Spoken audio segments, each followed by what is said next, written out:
Assalamualaikum warahmatullahi wabarakatuh. Yang terhormat Bapak Profesor Dr. Pujiono SEA KMSI selaku dosen pengampu mata kuliah Teori Akuntansi. Perkenalkan kami dari kelompok 4 kelas 2024F akan membawakan video yang berkaitan dengan perumusan teori akuntansi dengan pendekatan regulator. Selanjutnya saya akan memperkenalkan rekan-rekan anggota kelompok saya dengan 3 angka terakhir NIM-nya. Yang pertama ada Nur Masyito 104, Istiani Putri Arfiana 115, Sarah Syalsa Azizah 135, Krisna Adi Wicaksono 141, saya sendiri Ahmad Tasyari 174, dan Rizal Putra Satrio 243. Baik, yang pertama saya akan menjelaskan entitas yang berkepentingan terhadap standar akuntansi. Dalam pendekatan regulatoris, teori akuntansi tidak hanya berkembang secara akademis, tetapi juga ditetapkan dan dirumuskan oleh lembaga resmi yang memiliki wewenang terhadap standar akuntansi. Nah, dalam proses ini melibatkan beberapa pihak yang memiliki kepentingan berbeda dalam mengatur. Berikut merupakan pihak-pihak utama yang memiliki kepentingan berbeda dalam penyusunan dan penerapan standar akuntansi. Yang pertama, terdapat regulator atau standard setter. Regulator memiliki peran utama sebagai pembentuk dan penetapan standar akuntansi. Regulator juga bertanggung jawab menjaga agar standar tetap relevan dengan perkembangan ekonomi dan praktik bisnis. Contoh lembaganya yaitu Dewan Standar Akuntansi Keuangan, IAI, OJK, dan International Accounting Standard Board. Yang kedua, perusahaan atau manajemen. Manajemen adalah pihak yang secara langsung menyusun laporan keuangan dan menerapkan standar akuntansi dalam praktik sehari-harinya. Mereka juga sering memberikan tanggapan terhadap exposure draft yang dikeluarkan oleh regulator. Yang ketiga yaitu investor dan kreditur. Investor dan kreditur adalah pengguna utama laporan keuangan. Mereka menggunakan informasi akuntansi untuk menilai kinerja perusahaan, mengukur resiko, mengambil keputusan, dan investasi atau pemberian pinjaman. Yang keempat, auditor. Auditor bertugas memeriksa apakah laporan keuangan telah disusun sesuai dengan standar akuntansi yang berlaku. Mereka memberikan opini mengenai kewajaran penyajian laporan keuangan dari perusahaan. Dan yang kelima, pemerintah. Pemerintah berperan sebagai pengawas sistem ekonomi dan juga sebagai pemungut pajak laporan keuangan. Laporan keuangan sering menjadi dasar dalam perhitungan pajak dan kebijakan ekonomi. Dan yang keenam, akademisi dan profesi akuntan. Akademisi berkontribusi dalam pengembangan teori dan memberikan kritik terhadap rancangan standar. Profesi akuntan juga memberikan masukan berdasarkan praktik di lapangan. Selanjutnya yaitu perbedaan kepentingan antar entitas. Perbedaan kepentingan antar entitas dalam penyusunan standar akuntansi muncul karena setiap pihak memiliki posisi, tanggung jawab, dan konsekuensi ekonomi yang berbeda. Setiap entitas melihat standar akuntansi dari sudut pandang kepentingannya masing-masing. Berikut merupakan kepentingan setiap entitas jika diringkas secara konseptual. Yang pertama ada regulator yang berfokus pada kepentingan publik dan stabilitas sistem. Selanjutnya ada manajemen yang berfokus pada dampak ekonomi terhadap perusahaan dan kompensasi mereka. Yang ketiga ada investor yang berfokus pada transparansi dan kualitas informasi. Yang keempat ada auditor yang berfokus pada kejelasan aturan dan pengurangan resiko hukum. Yang kelima terdapat pemerintah yang berfokus pada stabilitas dan penerimaan pajak. Dan yang terakhir akademisi yang berfokus pada konsistensi teori dan pengembangan ilmu. Karena setiap pihak memiliki tujuan dan orientasi yang berbeda, proses penyusunan standar akuntansi sering menjadi arena kompromi.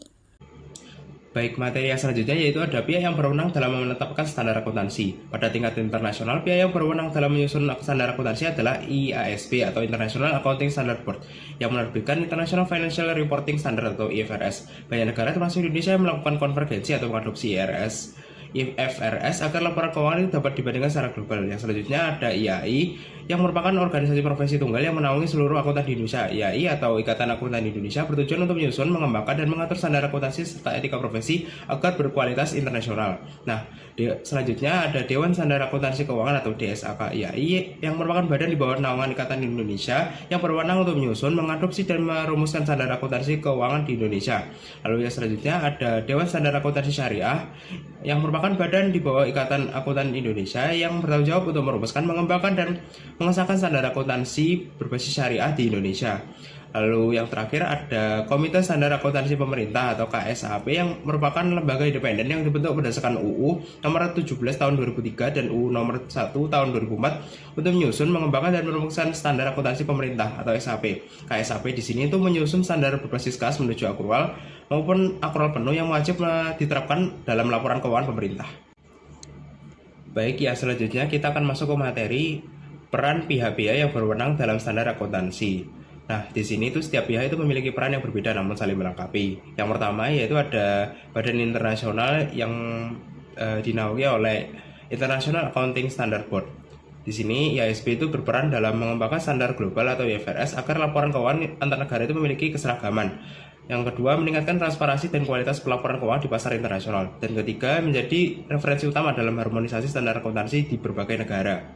Yang selanjutnya ada lembaga profesional di Indonesia yang meliputi IAI, DSAK, dan DSAS yang berperan dalam menyusun dan merumuskan standar berdasarkan kerangka konseptual akuntansi, melakukan riset, diskusi publik, dan konsultasi dengan akademisi, praktisi, regulator, serta pelaku usaha. Nah, yang terakhir ada memperbarui standar sesuai perkembangan bisnis, teknologi, dan kebutuhan pengguna laporan keuangan. Yang terakhir ada pemerintah. Pemerintah di sini berperan dalam memberikan legitimasi hukum terhadap standar melalui regulasi dan peraturan resmi, lalu mengawasi implementasi standar pada perusahaan dan instansi pemerintah. Dan yang terakhir yaitu menetapkan sanksi apabila terjadi pelanggaran dalam laporan keuangan. Oke, yang selanjutnya kita akan masuk ke dalam hubungan antara lembaga profesional dan pemerintah. Nah, hubungan antara lembaga profesional dan pemerintah itu bersifat sinergis dan saling bergantung ya. Nah, lembaga profesional itu memiliki keunggulan dalam keahlian teknis dan independensi akademik, sehingga standar yang dihasilkan itu lebih objektif dan berbasis teori serta praktik terbaik. Namun tanpa dukungan pemerintah, standar tersebut itu tidak memiliki kekuatan yang mengikat secara hukum. Oke, yang sebaliknya, pemerintah itu membutuhkan lembaga profesional karena penyusunan standar akuntansi itu memerlukan kompetensi teknis yang mendalam dan tidak dapat sepenuhnya dilakukan oleh para regulator. Oleh karena itu, pemerintah itu biasanya mengadopsi atau mengesahkan standar yang disusun oleh lembaga profesional untuk diberlakukan secara nasional. Nah, kolaborasi ini tuh menciptakan sistem laporan keuangan yang transparan dan dapat dipercaya, konsisten antar entitasnya, lalu sejalan dengan praktik internasional, dan yang terakhir mendukung stabilitas ekonomi dan kepercayaan investor. Nah, dengan demikian penetapan standar akuntansi itu merupakan hasil kerjasama antara profesi akuntansi dan pemerintah dalam rangka menciptakan tata kelola keuangan yang baik atau good governance. Baik, selanjutnya saya akan menjelaskan mengenai legitimasi proses penetapan standar. Legitimasi dalam proses penetapan standar akuntansi menunjukkan bahwa standar tersebut tidak hanya sah secara formal, tetapi juga diterima secara sosial dan profesional oleh para pemangku kepentingan. Legitimasi diperoleh melalui mekanisme due process, yaitu prosedur transparan yang melibatkan publik melalui penerbitan exposure draft, pemberian kesempatan komentar, hingga penetapan standar final setelah dilakukan evaluasi atas masukan yang diterima. Nah, proses ini bertujuan memastikan bahwa standar yang ditetapkan tidak bersifat sepihak, melainkan mencerminkan pertimbangan rasional dan kepentingan publik, sehingga memiliki kredibilitas dan dapat diterapkan secara luas dalam praktik pelaporan keuangan. Sekian akan disampaikan oleh anggota kelompok saya lainnya. Oke, kita beralih ke over standardization. Nah, apa sih over standardization itu? Jadi, over standardization itu adalah kondisi ketika standar akuntansi dibuat terlalu rinci, terlalu banyak aturan teknis, dan sangat spesifik. Akibatnya, fleksibilitas menjadi berkurang dan akuntan tidak leluasa menggunakan professional judgment dalam menilai suatu transaksi. Nah, di sini ada beberapa contoh dari over standardization.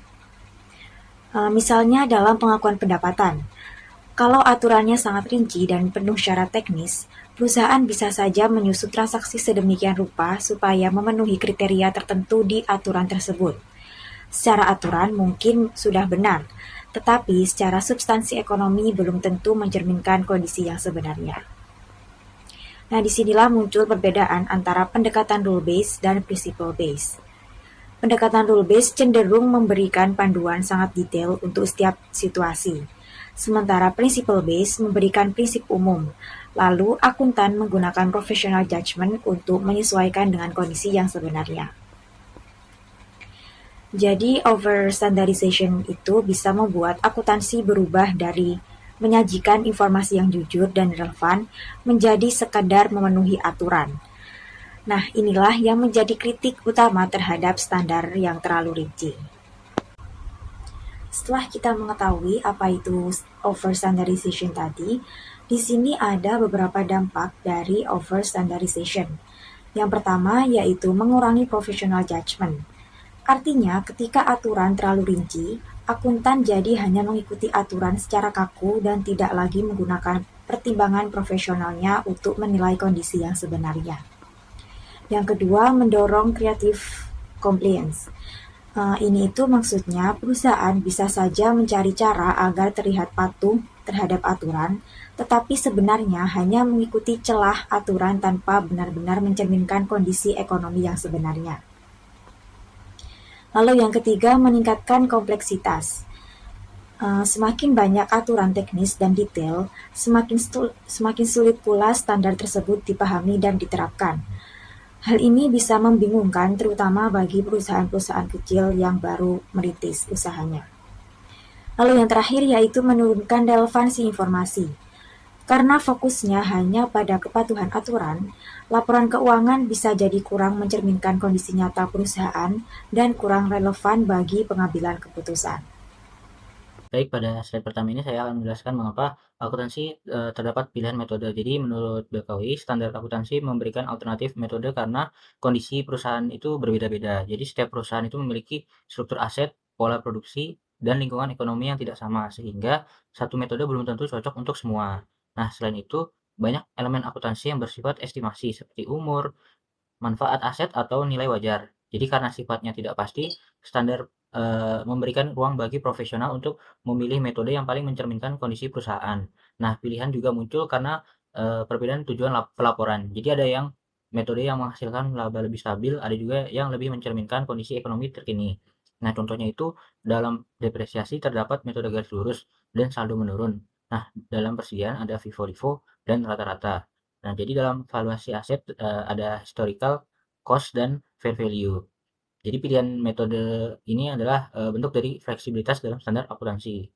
Baik, di sini saya akan menjelaskan selanjutnya yaitu dampak dari pilihan metode akuntansi. Jadi pilihan metode ini dapat mempengaruhi besarnya laba yang dilaporkan. Misalnya metode saldo menurun menghasilkan beban depresiasi yang lebih besar pada awal periode, sehingga laba awal ini menjadi lebih kecil dibanding dengan metode garis lurus. Nah, dalam kondisi inflasi, penggunaan FIFO akan menghasilkan laba yang lebih tinggi dibandingkan metode lainnya karena harga pokok penjualan lebih rendah. Nah, pilihan metode ini juga berdampak pada pajak, rasio keuangan, serta persepsi investor terhadap kinerja perusahaan. Laba yang stabil seringkali dianggap lebih menarik oleh pasar. Secara teoritis, keberadaan pilihan metode ini menunjukkan bahwa akuntansi mengandung unsur adjustment atau pertimbangan profesional. Namun, hal ini juga membuka peluang terjadinya earnings management jika tidak diawasi dengan baik. Oleh karena itu, transparansi dan pengungkapan sangat penting dalam praktik akuntansi. Baik, selanjutnya kita akan membahas adopsi dan adaptasi IFRS di negara-negara berkembang, dan di sini saya contohkan oleh Indonesia. Nah, jadi di negara-negara berkembang itu mereka mainly menggunakan pendekatan namanya konvergensi, bukan penerapan secara menyeluruh. Apa itu konvergensi? Jadi konvergensi berarti bahwa penerapan standar itu adopsinya diterapkan secara bertahap dengan strategi harmonisasi, yang dimana penerapan standar disesuaikan dengan kondisi realistis yang terjadi di regional tersebut, di negara tersebut. Sehingga apa? Standar benar-benar mencerminkan dan bisa diterapkan applicable di negara tersebut, tidak menyusahkan dan membebani pengguna standar. Nah, kemudian ada juga penyesuaian terhadap pasar lokal. Apa maksudnya? Jadi standar yang menuntut pasar aktif, misalnya fair value, itu disederhanakan karena tidak semua aset itu dapat diperdagangkan di pasar aktif, di pasar liquid di negara-negara berkembang, sehingga itu perlu disederhanakan dan disesuaikan. Kemudian faktor beban perusahaan. Nah, jadi adaptasi bertujuan untuk mengurangi biaya tambahan bagi perusahaan, sehingga ketika adaptasi standar itu justru membebani perusahaan, maka sebaiknya itu disederhanakan dan disesuaikan dengan kondisi perusahaan tersebut. Maka dengan begini, untuk perusahaan-perusahaan yang skala menengah dan kecil itu ada yang namanya strategi harmonisasi, di mana penerapan standar-standar yang kompleks itu dilakukan secara sederhana dan dalam waktu yang diberikan waktu yang panjang agar mereka dapat menyiapkan sumber daya mereka. Kemudian adalah kesesuaian hukum dan peraturan domestik. Jadi tentu hukum juga perlu dijadikan pertimbangan, karena apa? Bisa saja pada IFRS itu berbeda dengan hukum-hukum yang berlaku di Indonesia, peraturan perundangan, peraturan akuntansi, maupun peraturan pajak yang berlaku di Indonesia. Nah, kenapa? Karena jika ada perbedaan ini, maka akan merugikan perusahaan di meja hijau ketika ada persengketaan dan lain sebagainya, sehingga perlu adanya penyesuaian antara regulasi yang berlaku di Indonesia maupun regulasi yang menjadi dasar dari IFRS. Nah, pada akhirnya tujuan akhirnya adalah keseimbangan antara internasional dan nasional. Jadi laporan keuangan itu dapat tetap relevan dan transparan dan dapat dibandingkan antara industri yang sama, entah itu di lingkup nasional maupun internasional. Kita berbicara tentang pertimbangan kenapa ya penerapan IFRS itu dilakukan secara bertahap dan disederhanakan dan disesuaikan kepada kondisi-kondisi negara berkembangnya, karena pada dasarnya dua faktor utama, yakni faktor ekonomi dan kesiapan sumber daya manusia. Nah, kita berbicara tentang kesiapan ekonomi terlebih dahulu. Nah, tentu saja mereka negara-negara maju yang menerapkan IFRS pasti punya infrastruktur yang lebih lengkap, teknologi yang lebih canggih, dan sistem akuntansi yang lebih terkemuka.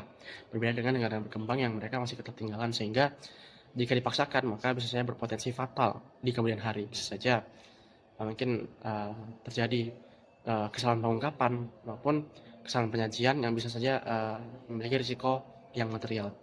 Nah, selanjutnya adalah kita membahas dari sisi sumber daya manusia. Dari akuntan, auditor, investor, manajemen, pihak karyawan, dan sebagainya. Nah, itu ketika tidak paham, tidak siap dengan penerapan standar yang lebih kompleks seperti IFRS, nah ini bisa berpotensi fatal, berisiko fatal terhadap keberlangsungan jangka panjang perusahaan. Kenapa? Ya, itu banyak komponen-komponen dalam standar IFRS yang itu perlu dipahami dengan pemahaman yang mendalam. Entah itu fair value, revenue recognition, kemudian ya derivatif dan sebagainya, itu perlu adanya pemahaman yang mendalam, sehingga ketika sumber daya manusia tidak siap, mereka juga tidak siap beradaptasi terhadap kecanggihan teknologi. Nah, ini susah untuk penerapan IFRS. Nah, jadi pada dasarnya sisi ekonomi dan sisi SDM ini saling berkaitan. Ketika salah satunya kurang, maka ini akan menyulitkan penerapan adopsi dan adaptasi IFRS di negara berkembang.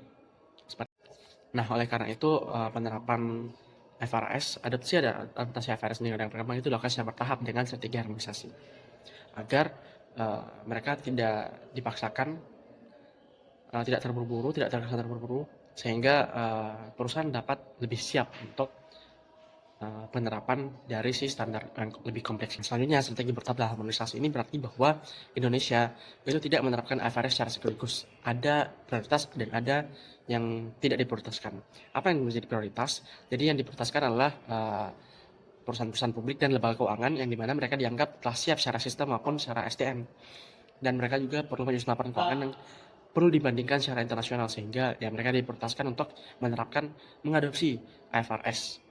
Nah, berbeda dengan perusahaan-perusahaan yang berskala menengah dan kecil, mereka ini dianggap belum siap secara sistem dan SDM, sehingga mereka diberikan keluasan waktu dan penyederhanaan dan serta penyesuaian standar, sehingga mereka lebih siap untuk menerapkan standar. Karena jika mereka tidak siap, dipaksa terburu-buru untuk menerapkan standar yang kompleks, bisa saja terjadi salah pengungkapan dan salah saji yang material.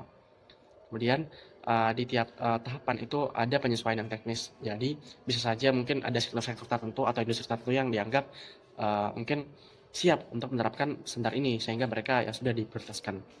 Nah, di sisi lain, di saat yang bersamaan di penerapan dan adopsi standar yang kompleks ini tentunya dibarengi dengan edukasi, pendampingan, dan ya pelatihan agar sumber daya manusia itu bisa lebih paham terkait standar-standar yang baru diterapkan ini, agar dalam jangka waktu yang panjang tidak menimbulkan risiko yang fatal terhadap perusahaan maupun terhadap ekonomi negara. Nah, jadi pada akhirnya strategi bertahap dalam harmonisasi ini membantu menyeimbangkan kepentingan perusahaan besar yang ingin konvergensi penuh, sementara perusahaan kecil ingin mengadopsi peraturan baru tanpa mengeluarkan biaya yang banyak. Nah, pendekatan bertahap ini menjadi jalan tengah agar harmonisasi tetap berjalan tanpa membebani kedua belah pihak. Nah, terakhir, kalau kita bahas konsekuensi konflik kepentingan terhadap isi standar, yang pertama harus dipahami adalah memang ada perbedaan kepentingan antara perusahaan besar dan kecil. Mereka perusahaan besar, apalagi yang sudah go public dan punya akses ke pasar internasional, biasanya mereka ingin adopsi IFRS secara penuh. Bagi mereka itu penting agar dapat meningkatkan kepercayaan investor internasional dan juga dapat meningkatkan nilai perusahaan di luar negeri. Nah, berbeda dengan perusahaan yang skala menengah dan kecil, mereka itu khawatir karena perlu mengeluarkan biaya yang lebih besar untuk menerapkan IFRS ini. Nah, perbedaan kepentingan ini akhirnya mempengaruhi isi standar yang ditetapkan di Indonesia. Regulator tidak bisa langsung menyalin IFRS. Nah, beberapa ketentuan itu perlu disesuaikan agar ya itu perusahaan skala menengah dan kecil ini tidak terkesan terburu-buru, sehingga tidak ada yang namanya risiko salah pengungkapan ataupun risiko salah saji. Nah, jadi pada dasarnya standar-standar yang akuntansi yang berlaku di sini adalah sudah disesuaikan, diadopsi dari IFRS, kemudian disesuaikan dengan kondisi nyata di lapangan yang terjadi di Indonesia, realistis dan merepresentasikan bagaimana kondisi ekonomi yang terjadi di Indonesia. Nah, pada akhirnya ya standar yang diterapkan di Indonesia ini adalah hasil dari yaitu hasil penyesuaian antara IFRS dan kondisi yang terjadi di Indonesia. Di satu sisi tetap mengacu pada IFRS agar relevan terhadap secara internasional, di sisi lain juga tetap mempertimbangkan kondisi yang terjadi di Indonesia. Tujuan pengelolaan konflik ini sebenarnya sederhana, yakni proses harmonisasi tetap berjalan, perusahaan besar tetap kredibel di pasar global, dan perusahaan kecil juga tidak terbebani secara berlebihan. Baik, sekian yang dapat kami sampaikan. Semoga dapat dipahami dan menjadi manfaat bagi kita semua. Kurang lebihnya mohon dimaafkan. Wabillahi taufiq wal hidayah. Wassalamualaikum warahmatullahi wabarakatuh.